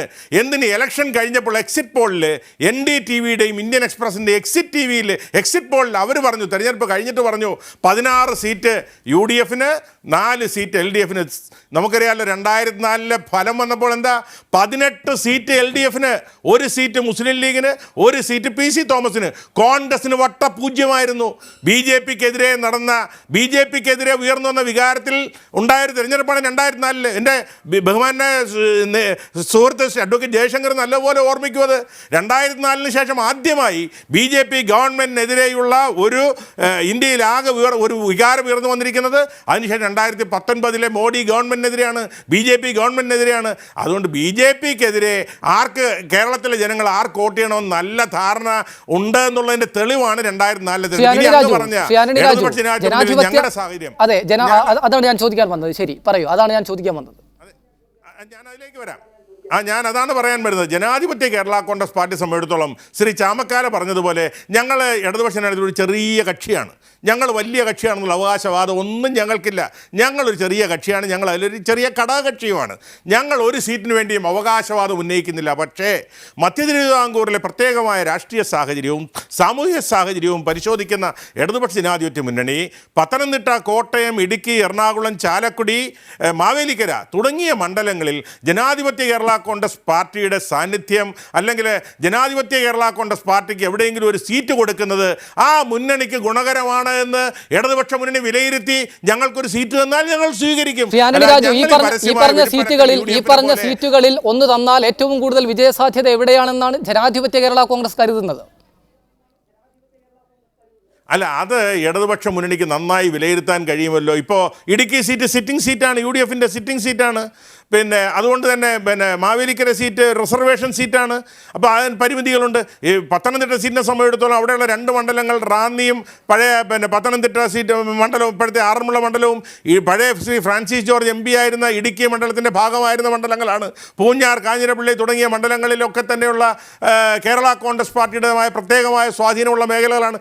ഇതൊക്കെ ഞങ്ങളെക്കാൾ വിലയിരുത്താൻ കഴിവുള്ള നേതൃത്വമാണ് ഇടതുപക്ഷ മുന്നണിക്ക് നേതൃത്വം കൊടുക്കുന്ന മാർക്സിസ്റ്റ് പാർട്ടിയും ഇടതുപക്ഷ മുന്നണിയും. ആ മുന്നണി അങ്ങനെ ഒരു തീരുമാനമെടുത്ത് ആലോചിച്ചൊരു തീരുമാനമെടുത്ത് ഞങ്ങൾക്കൊരു സീറ്റ് തന്നാൽ ഞങ്ങൾ സന്തോഷപൂർവ്വം സ്വീകരിക്കും. അതായത് പത്തനംതിട്ട താങ്കൾ പ്രതീക്ഷിക്കുന്നുണ്ട്, ജനാധിപത്യ കേരള കോൺഗ്രസിന് ലഭിച്ചാൽ പത്തനംതിട്ട ലഭിച്ചാൽ കൊള്ളാമെന്നുണ്ട്. അല്ല, ഞങ്ങൾക്ക് ഒരു സീറ്റ് കിട്ടിയാൽ ആരാ കൊള്ളില്ല മോശമാണെന്ന് പറയുന്നത് ആരെങ്കിലും ഉണ്ടോ? ഒരു സീറ്റ് ഞങ്ങൾക്ക് തരുന്നത് ഇടതുപക്ഷ മുന്നണിക്ക് ഗുണകരമാണെന്ന് ഇടതുപക്ഷ മുന്നണി വിലയിരുത്തിയാൽ ഞങ്ങൾ സ്വീകരിക്കും. അതിന് മത്സരിക്കാൻ പ്രാപ്തനായ സ്ഥാനാർത്ഥി ഇപ്പോൾ ഫ്രാൻസിസ് ജോർജിൻ്റെ പേര് മാധ്യമങ്ങളിലൊക്കെ ഉയർന്നു വരുന്നു. പത്തനംതിട്ട മണ്ഡലത്തിന് പ്രാപ്തനായ ഒരു സ്ഥാനാർത്ഥി ഫ്രാൻസിസ് ജോർജ് ആണെന്ന് ഇടതുപക്ഷ മുന്നണി വിലയിരുത്തിയാൽ അത് ആ മാധ്യമങ്ങൾ വിലയിരുത്തുന്നുണ്ടല്ലോ ഇപ്പോഴും. അതുപോലെ ഇടതുമുന്നണിയും വിലയിരുത്തിയാൽ അതിനെ ഞങ്ങൾ തള്ളിക്കളേണ്ട കാര്യമില്ലല്ലോ. റൈറ്റ്, ഞാൻ തിരിച്ചെത്താം. അഡ്വക്കേറ്റ് ജയശങ്കർ, അങ്ങനെ ഇടതുമുന്നണി വിലയിരുത്താനുള്ള സാഹചര്യം നിലവിലുണ്ടോ? ജനാധിപത്യ കേരള കോൺഗ്രസിന് ഒരു സീറ്റ് കൊടുത്താൽ മധ്യ കേരളത്തിൽ അത് ഗുണം ചെയ്യുമെന്നും അത് പത്തനംതിട്ട പോലെ ഒരു സീറ്റിൽ ഫ്രാൻസിസ് ജോർജിനെ പോലുള്ള ഒരാൾ മത്സരിപ്പിച്ചാൽ UDF കയ്യിൽ നിന്ന് ആ സീറ്റ് തിരിച്ചു പിടിക്കാൻ കഴിയുമെന്ന് LDF വിലയിരുത്തി ജനാധിപത്യ കേരള കോൺഗ്രസിന് ആ രീതിയിലുള്ള ഒരു പരിഗണന കൊടുക്കാനുള്ള സാധ്യതയുണ്ടോ ഇപ്പോൾ? അല്ല, ഇവിടെ ഒരു കാര്യം, ഈ ജനാധിപത്യ കേരള കോൺഗ്രസ് അത്ര വലിയൊരു രാഷ്ട്രീയ പാർട്ടിയല്ല നമുക്കറിയാം. പക്ഷേ ജനാധിപത്യ കേരള കോൺഗ്രസ് പ്രതികരിക്കുന്ന ഒരു വിഭാഗം ഇവിടെയുണ്ട്. അത് ചെറുകിട കർഷകർ അടക്കം ഉള്ള ഒരു പ്രത്യേക വിഭാഗമാണ്, നമുക്കറിയാം. ആ വിഭാഗത്തെ തന്നെയാണ് മാണി ഗ്രൂപ്പും പ്രതികരിക്കുന്നത്. അതിനെ തന്നെയാണ് ഒരു പരിധിവരെ കോൺഗ്രസും പ്രതികരിക്കുന്നത്. അതുകൊണ്ടാണ് ഈ മാണി ഗ്രൂപ്പ് മുന്നണി വിട്ടുപോയപ്പോൾ അവർ പോയാലും ഐക്യമുന്നണിക്ക് വലിയ ദോഷമൊന്നും വരികയില്ല, അവർ പോകട്ടെ എന്നൊരു നിലപാട് ഞാൻ അന്ന് സ്വീകരിച്ചു. പക്ഷേ കോൺഗ്രസ്സുകാർക്ക് അത്ര തന്നെ ഉറപ്പില്ലാത്തതുകൊണ്ട് അവർ പിന്നെ പല ത്യാഗങ്ങളൊക്കെ ചെയ്ത് രാജ്യസഭാ സീറ്റൊക്കെ അടിയറ വെച്ച് മാണിയെ തിരിച്ചു കൊണ്ടുവരുന്നത്. ഇപ്പോൾ നമുക്കൊന്നും ചെയ്യാൻ പറ്റുകയില്ല. പക്ഷേ ഇവിടെ പ്രസക്തമായിട്ടുള്ളൊരു കാര്യമുണ്ട്. കേരള കോൺഗ്രസിൻ്റെ ഒരു വോട്ട് ബേസ് എന്ന് പറഞ്ഞ വിഭാഗം, അവരെ സംബന്ധിച്ചിടത്തോളം എന്തെങ്കിലും പറയത്തക്ക അസംതൃപ്തി ഉണ്ടെങ്കിൽ നിശ്ചയമായിട്ടും അവർ മറുഭാഗത്തേക്ക് പോകും. ജോസഫ് ഗ്രൂപ്പിൻ്റെ ഭാഗത്തേക്ക് പോകും. ജനാധിപത്യ കേരള കോൺഗ്രസ് ആണെങ്കിൽ ആ ഭാഗത്തേക്ക് പോകും. അങ്ങനെ പലപ്പോഴും സംഭവിച്ചിട്ടുണ്ട്. ഈ റബ്ബറിൻ്റെ വില ഇടിഞ്ഞ സമയത്ത് തെരഞ്ഞെടുപ്പ് ഓർമ്മയില്ലേ, രമേശ് ചെന്നിത്തല കോട്ടയത്ത് മത്സരിക്കുന്നു, എതിർ സ്ഥാനാർത്ഥിയായിട്ട് സുരേഷ് കുറുപ്പ് മത്സരിക്കുന്നു. റബ്ബറിൻ്റെ വിലയിടിവായിരുന്നു പ്രധാന വിഷയം. റബ്ബറിൻ്റെ വിലയിടിഞ്ഞത് ചെന്നിത്തലയ്ക്ക് ഉത്തരവാദിത്വമില്ലെങ്കിൽ പോലും ജനങ്ങൾ ധരിച്ചത്, അല്ലെങ്കിൽ ആളുകൾ, ഈ കർഷകർ അതിൻ്റെ ഒരു കുറ്റവാളിയായിട്ട് കണ്ട് രമേശിനായിരുന്നു. രമേശ് തോറ്റുപോയി. പിന്നീട് അദ്ദേഹം മാവേലിക്കര പോയി മത്സരിച്ച് ജയിച്ചു. അത് വേറെ ചരിത്രമാണ്. ഏതായാലും കോട്ടയത്ത് സുരേഷ് കുറുപ്പിനെ ജയിപ്പിച്ചതും രമേശിനെ തോൽപ്പിച്ചതും റബ്ബറിൻ്റെ വിലയിടിവായിരുന്നു. റബ്ബറിൻ്റെ വിലയിടിച്ചു എന്നുള്ള കാരണത്താൽ തോറ്റുപോയി. നേരെ മറിച്ച് PC തോമസ്, അദ്ദേഹം വാജ്പേയിയുടെ വിശ്വാസ വോട്ടെടുപ്പ് നടക്കുമ്പോഴും ദേവഗൗഡയുടെ അവിശ്വാസ പ്രമേയത്തിൻ്റെ വോട്ടെടുപ്പ് നടക്കുമ്പോഴും ഒക്കെ പ്രസംഗിച്ചത് റബ്ബറിൻ്റെ വിലയിടിവിനെ കുറിച്ചായിരുന്നു. റബ്ബറിൻ്റെ വിലയിടിവും വിശ്വാസ വോട്ടും തമ്മിൽ ഒരു ബന്ധമില്ല നമുക്കറിയാം. പക്ഷേ ആ സമയത്ത് എല്ലാവരും TV കാണും എന്നുള്ള തിരിച്ചറിവ് PC തോമസിനുണ്ടായിരുന്നു. അതുകൊണ്ട് PC തോമസ് എല്ലായ്പ്പോഴും പറഞ്ഞത് റബ്ബറിൻ്റെ വിലയിടിവ് എന്ന വിഷയമായിരുന്നു. അത് ജനങ്ങളുടെ ഇടയിൽ വലിയ സ്വാധീനം ചെലുത്തി. അതുകൊണ്ടാണ് അദ്ദേഹം ഒറ്റയ്ക്ക് മത്സരിച്ച ഒരാൾ പാർലമെൻറ്റിലേക്ക് ജയിക്കുന്ന സീനൊന്ന് ആലോചിച്ച് നോക്കൂ. അങ്ങനെ ഒരു അത്ഭുതം സംഭവിച്ചു. BJPയുടെ പിന്തുണ ഉണ്ടായിരുന്നു എങ്കിൽ പോലും അത് മൂവാറ്റുപുഴയെ സംബന്ധിച്ചിടത്തോളം വളരെ നാമമാത്രമായൊരു പിന്തുണയാണ് എന്നുള്ള ഒരു സാഹചര്യം നിലനിൽക്കുന്നു. പക്ഷേ PC തോമസ് എങ്ങനെ ജയിച്ചു? ഈ കർഷകരുടെ പ്രശ്നം അതിശക്തമായിട്ട് ഉന്നയിക്കാൻ അദ്ദേഹത്തിന് സാധിച്ചു. ഇപ്പോൾ കഴിഞ്ഞ നമ്മുടെ ജോയ്സ് ജോർജ് എങ്ങനെ ജയിച്ചത്? ഈ മലയോര കർഷകരുടെ പ്രശ്നം പള്ളിക്കാരും മറ്റുമൊക്കെ ഉന്നയിച്ചു. അതിൻ്റെ മുമ്പിൽ ജോയ്സ് ജോർജ് കയറി നിന്നു. അല്ലെങ്കിൽ ഒരു കാരണവശാലും ജയിക്കുന്ന സീറ്റല്ലല്ലോ, ജയിക്കാൻ ഒരു സാധ്യതയില്ലാത്ത ഇടുക്കി സീറ്റിൽ അങ്ങനെ വിജയിച്ചു. എൻ്റെ അഭിപ്രായത്തിൽ കേരള കോൺഗ്രസ് ജോസഫ് ഗ്രൂപ്പിനൊരു സീറ്റ് കൊടുക്കുകയാണെങ്കിൽ അത് അവർക്ക് പരിഗണിക്കാവുന്ന ഏറ്റവും നല്ല സീറ്റ് ഇടുക്കി തന്നെയാണ്. കാരണം മലയോര കർഷകരുടെ പ്രശ്നങ്ങളുണ്ട്. ആ പ്രശ്നങ്ങളോട് അനുഭാവം പുലർത്തിയ ഒരാളാണ്, അതിൻ്റെ നേതൃസ്ഥാനത്ത് നിന്ന ആളാണ് ശ്രീ ഫ്രാൻസിസ് ജോർജ്. റൈറ്റ്. ശ്രീ ജയശങ്കർ തിരിച്ചെത്തുന്നു. അവസാനമായി ശ്രീ ജ്യോതികുമാർ ചമക്കാല, നമുക്ക് ഈ ചർച്ച അവസാനിപ്പിക്കാം. UDF രണ്ട് ഘടകകക്ഷികൾ, പ്രധാനപ്പെട്ട രണ്ട് ഘടകകക്ഷികളാണ്. സ്വാഭാവികമായും പാർട്ടിക്കുള്ളിൽ ഈ രണ്ട് പാർട്ടിക്കുള്ളിലും ചില പ്രശ്നങ്ങളുണ്ട്, കൂടുതൽ സീറ്റ് വാങ്ങിക്കാനുള്ള സമ്മർദ്ദമുണ്ട്. ഈ പാർട്ടികൾക്ക് മുന്നണിയിലെ പ്രധാനപ്പെട്ട രണ്ട് ഘടകകക്ഷികൾ എന്ന നിലയിൽ ഈ പാർട്ടികളെ ഒരു പ്രതിസന്ധിയിലേക്ക് പോയാൽ അവിടെ കോൺഗ്രസ് വിട്ടുവീഴ്ച ചെയ്ത ആ പ്രശ്നത്തിന് പരിഹാരമുണ്ടാക്കി മുന്നണിയെ യോജിപ്പിച്ച് കൊണ്ടുപോകേണ്ടതുണ്ട്. അങ്ങനെ ഒരു സാഹചര്യം വന്നാൽ കോൺഗ്രസ് അതിന് തയ്യാറാകും എന്ന് കരുതാൻ കഴിയുമോ നമുക്ക്? അല്ല, ഇതൊന്നും ഞാനിവിടെ വന്നിരുന്നത് മീഡിയകളിലൂടെ അല്ലല്ലോ ചർച്ച ചെയ്യേണ്ടത്, അല്ലെങ്കിൽ തീരുമാനം എടുക്കേണ്ടത് ഞാനും അല്ലല്ലോ. ഇതിനൊക്കെ ഇതിൻ്റേതായ ബോഡികളുണ്ട്, അവിടെയാണ് ചർച്ച ചെയ്യപ്പെടേണ്ടത്. ഞാൻ അതാണ് ആദ്യം മുതലേ പറഞ്ഞത്. ഇത്തരം കാര്യങ്ങളെ സംബന്ധിച്ച് ഓരോ സാഹചര്യവും ഉണ്ടാകുമ്പോൾ ആ സാഹചര്യം വിലയിരുത്തിക്കൊണ്ട് തീരുമാനമെടുക്കേണ്ടത് മുന്നണിയാണ്. പിന്നെ ഇവിടെ ശ്രീ ആൻ്റണി രാജു പറഞ്ഞു, ഇവിടെ LDF അങ്ങ് കൊട്ടക്കണക്കിന് വോട്ട് വന്നുകൊണ്ടിരിക്കുകയാണ്. ഇപ്പോൾ പാർലമെൻറ്റിൽ പിന്നെ CPM നേതാക്കന്മാരെ കൊണ്ട് ചെയ്തിട്ട് വേണം അവിടെ വാജ്പേയിയെ മോദിയെ മാറ്റാൻ, പകരം പിണറായി വിജയനെ പ്രധാനമന്ത്രിയാകാൻ പോകുന്ന സാഹചര്യത്തിലേക്ക് കുറിച്ചൊക്കെയാണ് ഇപ്പോൾ അവിടെ സംസാരിക്കുന്നത്. ഇവർക്ക് എവിടെയാണ് ഈ ഇലക്ഷൻ കഴിയുമ്പോൾ, ശ്രീ അഡ്വക്കേറ്റ് ജയശങ്കർ ഉൾപ്പെടെ ഉണ്ടല്ലോ, ഈ ഇലക്ഷൻ കഴിയുമ്പോൾ CPM CPI പ്രാദേശിക പാർട്ടികളാകാൻ പോകുന്ന തെരഞ്ഞെടുപ്പാണിത്. ഒരു സംശയം വേണ്ട. പിന്നെ അവിടെ എന്താണ് കേരള കോൺഗ്രസ്, ജനാധിപത്യ കേരള കോൺഗ്രസിന് സ്ഥാനം? അപ്പോൾ ഈ മുന്നണി ഈ കേരളത്തിൽ ദേശീയ തലത്തിൽ ഇപ്പോൾ ബംഗാളിലില്ല, ത്രിപുരയിലില്ല, മറ്റെങ്ങുമില്ല. ഇനി പ്രാദേശിക പാർട്ടിയാകാൻ പോകുന്ന ഒരു CPM, പ്രാദേശിക പാർട്ടിയാകാൻ പോകുന്ന CPI, അവരെയാണ് നമ്മൾ ഈ തെരഞ്ഞെടുപ്പ് കഴിയുമ്പോൾ കാണാൻ പോകുന്ന. ഒരു സംശയവും വേണ്ട കാര്യത്തിനകത്ത്. എന്നിട്ട് പറയാൻ പോവുക ഞങ്ങൾ മോദിയെ മാറ്റിയിട്ട് ഞങ്ങളോട് ഭരിക്കാൻ പോവുകയാണെന്ന്. ഇവിടെ കോൺഗ്രസിന് നേതൃത്വമുള്ള മുന്നണിയും അതുപോലെ BJPയുടെ നേതൃത്വമുള്ള മുന്നണിയും തമ്മിലാണ് മത്സരം. ആ മത്സരത്തിൽ പൂച്ചയ്ക്ക് എന്താ പൊന്നൊരുക്ക് നടത്തുക കാര്യം? LDFന് എന്താണ് ദേശീയ രാഷ്ട്രീയത്തിൽ ഇനിയും കാര്യം പ്രസക്തി? അവർക്ക് ബംഗാളില്ല, അവർക്ക് ത്രിപുരയില്ല, ആകപ്പാടെ ഉണ്ടായിരുന്ന ഒരു 4-5 സീറ്റ് ഇവിടെ. ക്ഷമിക്കണം, നമുക്ക് ദേശീയ രാഷ്ട്രീയ ചർച്ചകളിലേക്ക് കൂടി പോകാനുള്ള സമയമില്ല, സമയപരിമിതിയുണ്ട്. വളരെ നന്ദി ചർച്ചയിൽ പങ്കെടുത്തതിനൊപ്പം അഡ്വക്കേറ്റ് ജയശങ്കർ, ആൻ്റണി രാജു, MC മൈൻ ഹാജി, ജ്യോതികുമാർ ചമക്കാല.